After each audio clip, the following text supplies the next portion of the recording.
Hey guys, so this week we are in week 4 and we're talking about thin and thick clients for our discussion. And basically, it says to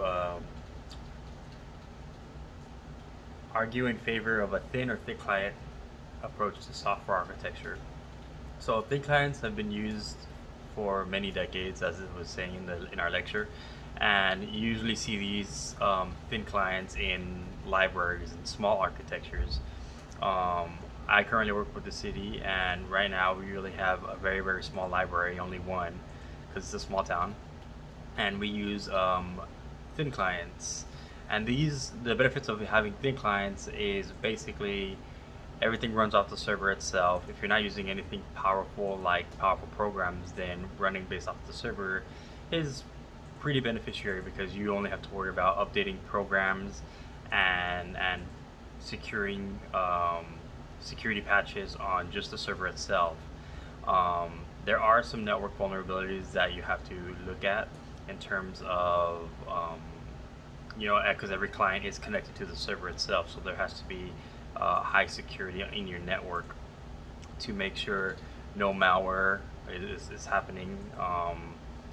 Sometimes, to an extent, to disable your USBs on the thin clients where they can't access the USBs, something similar to that. But for small architectures, and when you're doing very, very little, such as just internet browsing, I think thin clients are really good as far as for libraries approach.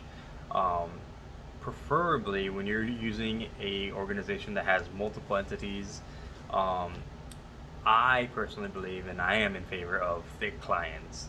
So one example could be, let's say a company is a architecture company and they use AutoCAD. AutoCAD is a heavy program.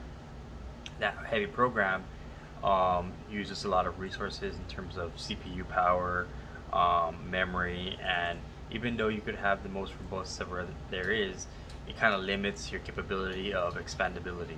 So if you have a thick client that has its own dedicated CPU, own dedicated RAM, even some of these thick clients even have their own hard drive spaces.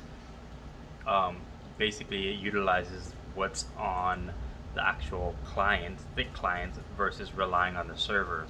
The server itself will use a couple of resources basically to host the application of it, but when somebody is actually working on the actual software, such as AutoCAD, that's being and using the resources from the actual device itself.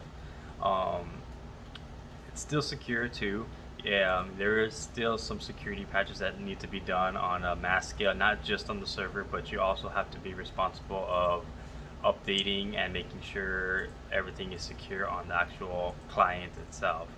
Um, so an example of this is, let's say we go back to the AutoCAD example. Usually these have a specific type of operating system, whether it may be a Linux-based operating system, a Windows-based operating system, or Internet of Things operating system.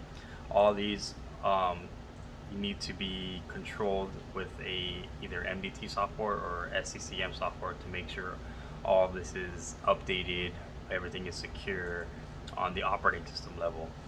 Um, but again, this doesn't take too much resources from your server itself. So this is a highly recommended approach, especially when you're doing large scale organizational things, when you have companies or an organization that has multiple campuses. um, I think thick clients are the way to go, in my opinion.